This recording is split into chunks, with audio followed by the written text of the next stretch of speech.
दोस्तों नमस्कार, welcome to this video show. आज हम बात करेंगे फाइनेंशियल फ्रीडम प्लानिंग कैसे करें, कैसे हमें अपनी बजट को अरेंज करना है और कैसे कैसे इन्वेस्टमेंट करना है ताकि हम एक फ्रीडम लाइफस्टाइल की तरफ बढ़ सकें। सो पहले तो फाइनेंशियल फ्रीडम क्या है। फाइनेंशियल फ्रीडम वो स्टेज ऑफ लाइफ है जहां हमें रेगुलर इनकम के बारे में चिंता ना करते हुए हम अपनी लाइफ को अपने अकॉर्डिंग एंजॉय कर सकते हैं, रह सकते हैं। एंजॉयमेंट हर किसी के लिए डिफरेंट हो सकता है। लाइक किसी के लिए हो सकता है कि रिटायरमेंट जल्दी लेना, किसी के लिए हो सकता है कि नया बिजनेस स्टार्ट करना, न्यू फेज ऑफ लाइफ। किसी के लिए पूरे वर्ल्ड को टूर करना, घूमना हो सकता है। किसी के लिए सोशल वर्क हो सकता है। एंड डेफिनेटली जब आपके पास फाइनेंशियल फ्रीडम होगी, एक रूटीन एक्सपेंसेस के लिए आपके पास पैसे की एक चिंता नहीं होगी, टेंशन नहीं होगी, देन आप इन चीजों में जो आपका एक ड्रीम है उसको आप पूरा कर पाएंगे। उसको कैसे प्लान करना है और उसके क्या बेनिफिट्स होते हैं उसके बारे में बात करेंगे। जो मैं अपना माइंड मैप शेयर करता हूं आप लोगों के साथ।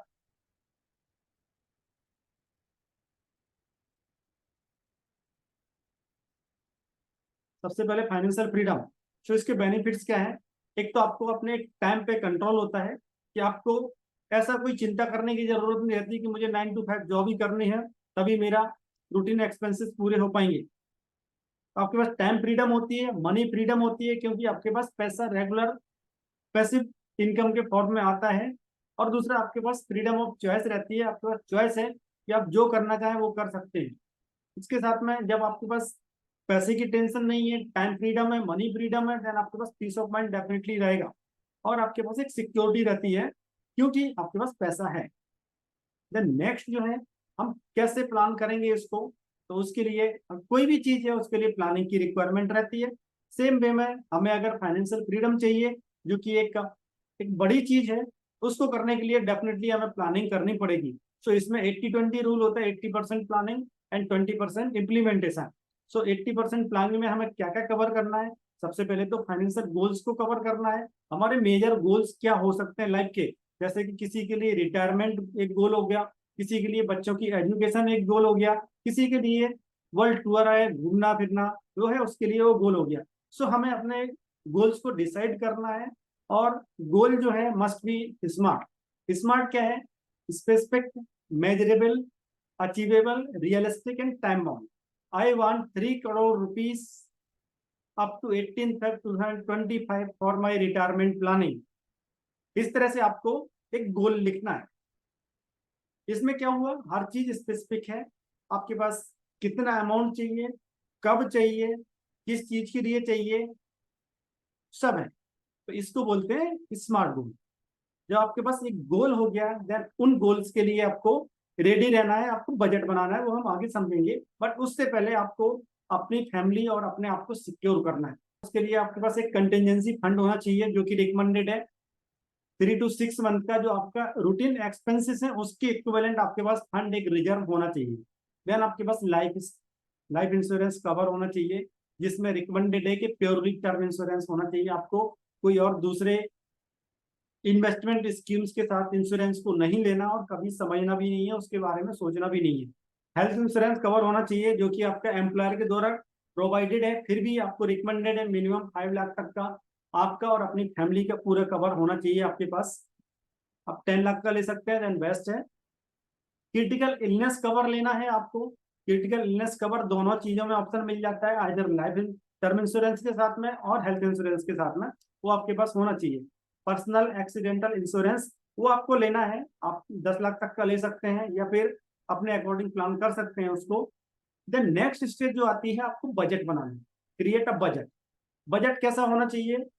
किसी भी चीज को हम करने के लिए बजट हमारे पास होता है। लाइक अगर हम किसी कंपनी में जॉब करते हैं, उस पर्टिकुलर कंपनी में भी बजटिंग मेथड होता है। और ईच एंड एवरी डिपार्टमेंट का हर किसी चीज का एक बजट होता है। लाइक अगर ट्रेनिंग्स भी लेनी है किसी को तो उसके लिए भी एक बजट होता है। तो जब हम हर चीज में बजटिंग देखते हैं, हमारा गवर्नमेंट का बजट होता है, नेशनल बजट होता है, देन स्टेट गवर्नमेंट का सेपरेट बजट होता है। तो क्यों ना हम अपनी लाइफ में बजटिंग को इम्प्लीमेंट करें। अगर आप नहीं करते तो इसको चालू करें। बजटिंग की इंपॉर्टेंस बहुत ज्यादा है। अगर आप बजट नहीं करते मतलब आप पैसे को सही से संभाल नहीं सकते। और वही रीजन होता है, जो बजटिंग नहीं करते वही लोग बोलते हैं कि मेरा पैसा कहाँ जाता है मुझे पता ही नहीं चलता, क्योंकि आपने उसको समझा ही नहीं, आपने आप इनकम और एक्सपेंसेस के रेशो को कभी एसेस करने की कोशिश ही नहीं की है। तो उसके लिए बजटिंग में आपको टी हार्वेकर द्वारा इंट्रोड्यूस 6000 प्रिंसिपल है, उसको मैंने यूज किया है। इसमें डेफिनेटली मैंने कुछ परसेंटेज चेंजेस किए हैं। तो आपका मेजर कंपोनेंट जो जाएगा वो 50% आपका नेसेसिटीज में जाएगा, जो आपकी रूटीन एक्सपेंसेस हैं डेली के, उसके लिए जाएगा। आपका हाउस रेंट हो गया, आपका इलेक्ट्रिसिटी बिल हो गया, ग्रोसरी का खर्चा हो गया, आपका ट्रैवल एक्सपेंसेस हो गया, किड्स का एजुकेशन हो गया, ये सब चीजें आपका नेसेसिटीज के अंदर आएगा। उसमें आपको 50% में कवर कर लेना है। देन 20% अमाउंट को मैंने डेडिकेट किया है, वो आएगा फाइनेंशियल फ्रीडम अकाउंट में, जो कि आपको 20% सेपरेट करना है, जो कि आपको ऐसी जगह इन्वेस्ट करना है जहां से आपको अच्छा रिटर्न आए या फिर पैसिव इनकम सोर्स जनरेट हो। 10% अमाउंट आपका एंजॉयमेंट के लिए होना चाहिए, जिसमें आप अपने अकॉर्डिंग प्लान कर सकते हैं। एंजॉयमेंट की डेफिनेशन हर किसी के लिए अलग अलग होती है। कोई हो सकता है कि बड़ी बड़ी पार्टीज में जाना चाहता हो, कुछ लोग हो सकता है कि कोई घूमने का ट्रैवल का प्लान रखते हो, पसंद हो उनको, कुछ लोगों के लिए जस्ट आउटिंग या फिर फैमिली के साथ में डिनर करना और टाइम स्पेंड करना अच्छा लगता हो। सो अपने अकॉर्डिंग आप अपने एंजॉयमेंट को प्लान कर सकते हैं, और इसके लिए आपके पास 10% पैसा मिलता है। देन आपको लॉन्ग टर्म सेविंग करना है। लॉन्ग टर्म सेविंग आपका जो रहेगा वो आपका हाई टिकट परचेज के लिए रहेगा। जैसे आपको कार खरीदनी है, आपको घर खरीदना है, कोई अच्छा मोबाइल खरीदना है, लैपटॉप खरीदना है, घर में कोई ऐसे गैजेट्स और इंस्ट्रूमेंट्स खरीदना है, उसके लिए आपके पास 10% अमाउंट मिलता है, वो आपको स्टक रहना है। देन डेफिनेटली लर्निंग की इंपॉर्टेंस इतनी ज्यादा है कि जितना हम लर्न करते हैं उतना ही अर्न करते हैं।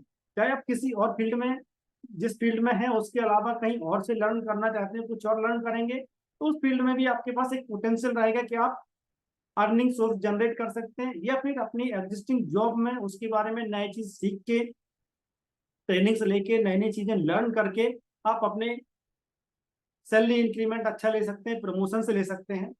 देन डेफिनेटली नेक्स्ट चीज जो आती है, इंपॉर्टेंट चीज है बट इग्नोर करते हैं लोग, चैरिटी। ऐसा बोला जाता है कि यूनिवर्स हमें कुछ नहीं देता है, जो हम यूनिवर्स को देते हैं वही हमें रिटर्न करता है। तो यूनिवर्स को हम कुछ दे नहीं सकते डायरेक्टली, तो हमें ये देखना है कि किन लोगों को रिक्वायरमेंट है जिनको हम सपोर्ट कर सकते हैं। तो आपको चैरिटी के लिए कुछ पैसा निकालना है, वो मैंने 5% डेडिकेट किया है। तो 5% आप अमाउंट को निकालेंगे और ऐसे लोगों की हेल्प करेंगे जिन लोगों को एक्चुअल में जरूरत है। और जब इन लोगों की हेल्प करेंगे आप, जिन लोगों को जरूरत है, तो यूनिवर्स भी आपको हेल्प करेगा किसी न किसी फॉर्म में, और आपके पास रिटर्न आएगा। तो ये हो गया हमारा बजट। बजट बनाना जितना इंपॉर्टेंट है, उससे ज्यादा उसको डिसिप्लिन के साथ और डेडिकेशन के साथ फॉलो करना।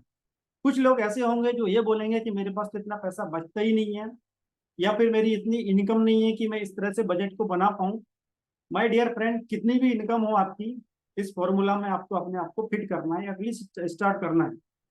नो डाउट आपके पास हो सकता है चैरिटी के लिए आज की डेट में पैसा ना हो, नेगेटिव कैश फ्लो हो, उस केस में आपको मैं रिकमेंड करूंगा थोड़ा सा अमाउंट निकालिए।